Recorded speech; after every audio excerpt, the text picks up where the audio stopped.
శ్రీ సాయినాథాయ నమః.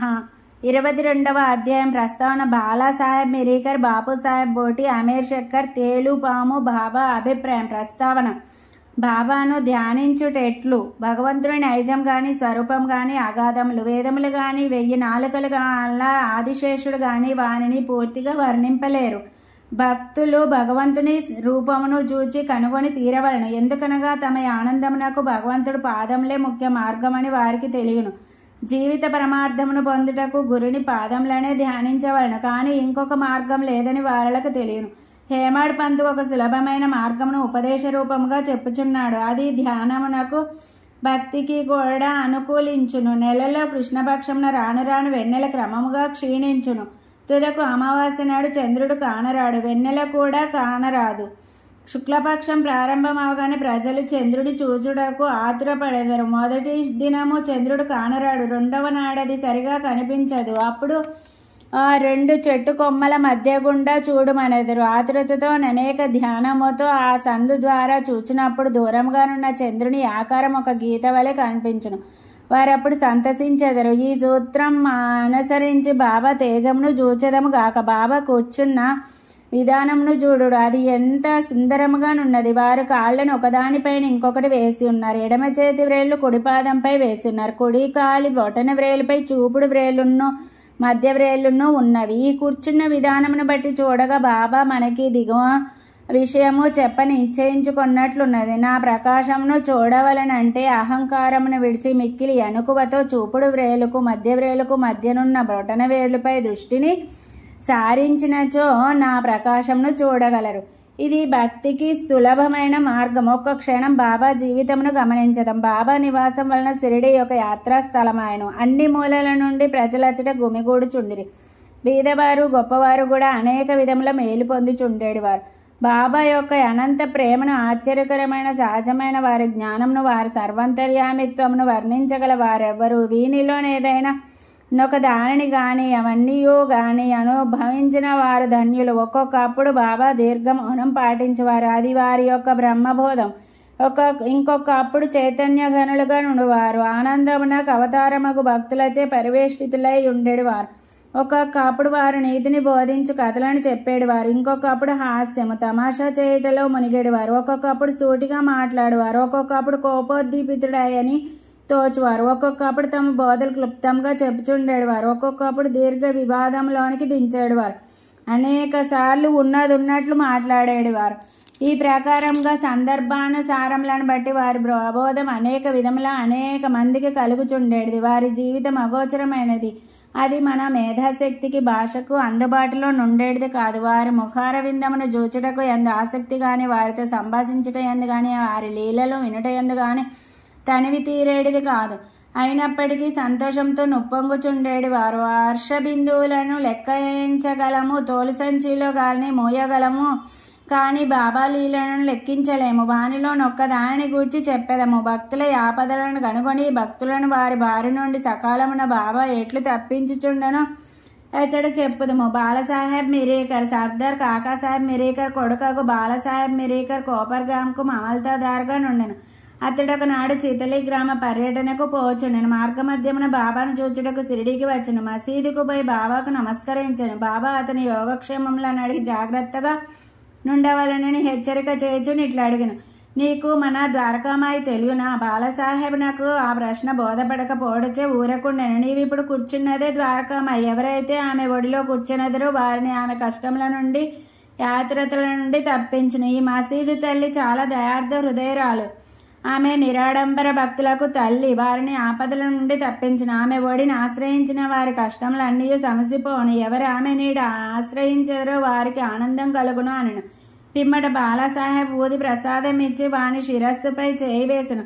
బాలాసాహెబ్ పోచుండగా, బాబా నీకు ఆ పొడువాటి వ్యక్తి తెలియనా? అదే సర్పము అనను. బాబా తమ ఎడమ చేతిని మూసి దానిని కుడి చేతి ఈ వద్దకు తెచ్చి పాము పడగ వలె నుంచి అతడు మిక్కిలి భయంకరమైన వాడు. కానీ ద్వారకామాయి బిడ్డలను అతడు ఏమి చేయగలడు? ద్వారకామాయి కాపాడుచుండగా పాము ఏమి చేయగలదు అనను. అక్కడున్న వారందరూ దీని భావన తెలుసుకొనుటకు, దానికి మిరీకర్కు గల సంబంధమును తెలుసుకొనుటకు కుతూహలపడుచుండిరి. కానీ బాబా ఈ విషయమై ఎడుగుటకు ధైర్యం లేకుండాను. బాలాసాహెబ్ బాబాకు నమస్కరించి మసీదుని విడిచి శ్యామాతో వెళ్ళాను. బాబా శ్యామాను పిలిచి బాలాసాహెబ్తో చితలి వెళ్ళి ఆనందించుమనను. బాబా ఆజ్ఞానుసారం తాను కూడా వెంట వచ్చదనని శ్యామ బాలాసాహెబ్తో చెప్పాను. అసౌకర్యముగా నుండును కాన వద్దని బాలాసాహెబ్ శ్యామతో చెప్పాను. శ్యామ బాబాకి సంగతి తెలిపిన. బాబా ఇట్లను, సరే వెళ్ళవద్దు, వారిని మంచి మనము కోరితిమి. ఏది నుదుట వ్రాసి ఉన్నదో అది జరగక తప్పదు. ఈ లోపల బాలాసాహెబ్ తిరిగి ఆలోచించి శ్యామను తన వెంట రమ్మనను. శ్యామ బాబా వద్దకు ఎగి సెలవు పుచ్చుకొని బాలాసాహెబ్తో టాంగాలో బయలుదేరను. వారు రాత్రి 9 గంటలకు చితలి చేరి ఆంజనేయాలయంలో బస చేసిరి. కచేరీలో పనిచేయి వారెవరూ రాలేదు కావున నెమ్మదిగా ఒక మూల కూర్చొని మాట్లాడుచుండిరి. చాపపైన కూర్చొని బాలాసాహెబ్ వార్తాపత్రిక చదువుచుండెను. అతడు ధరించిన అంగవస్త్రం పైన ఒక సర్పముండెను. దానిని ఎవ్వరూ చూడలేదు.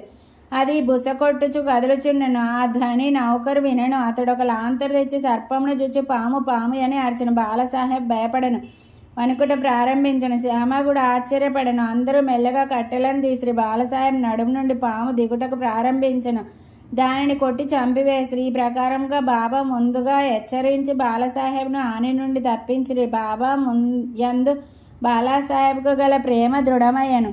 బాపుసాహెబ్ బోటి నానా డెంగిలయ్యను గొప్ప జ్యోతిష్కుడు. బాపుసాహెబ్ బోటి షిరిడీలో నుండినప్పుడు ఒకనాడు ఇట్లను, ఈ దినము నీకు అశుభము, నీకు ఈ దినము ప్రాణగండం ఉన్నది. ఇది బాపుసాహెబ్ను ఆందోళనకు గురిచేసెను. ఆయన యథాప్రకారం మసీదుకు పోగా బాబా బాపుసాహెబ్తో ఇట్లని అని, ఈ నానా ఏమనుచున్నాడో, నీకు మరణమున్నదని చెప్పుచున్నాడు కదా, సరే నీవు ఏమీ భయపడనక్కర్లేదు, మృత్యువు ఎట్లు చంపునో చూచెదము గాక అని వానికి ధైర్యంతో జవాబిమ్ము. ఆనాటి సాయంకాలం బాపుసాహెబ్ బోటి మరుగుదొడ్డికి పోయాను. అక్కడ ఒక పామును చూచాను.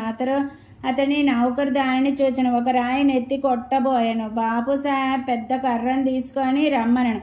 నౌకర్ కర్రను తీసుకొని వచ్చినంతలో పాము కదిలిపోయి అదృశ్యమయ్యాను. ధైర్యంతో నుండమని ఆడిన బాబా పలుకులు బాపుసాహెబ్ జ్ఞప్తికి తెచ్చుకొని సంతోషించాను.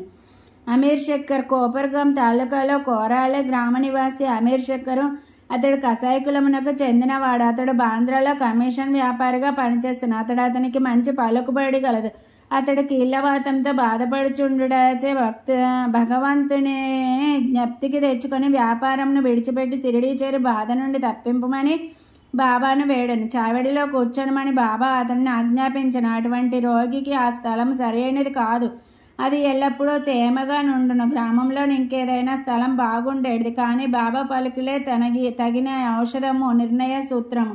మసీదుకు వచ్చుటకు బాబా అతనికి అనుజ్ఞ ఇవ్వలేదు.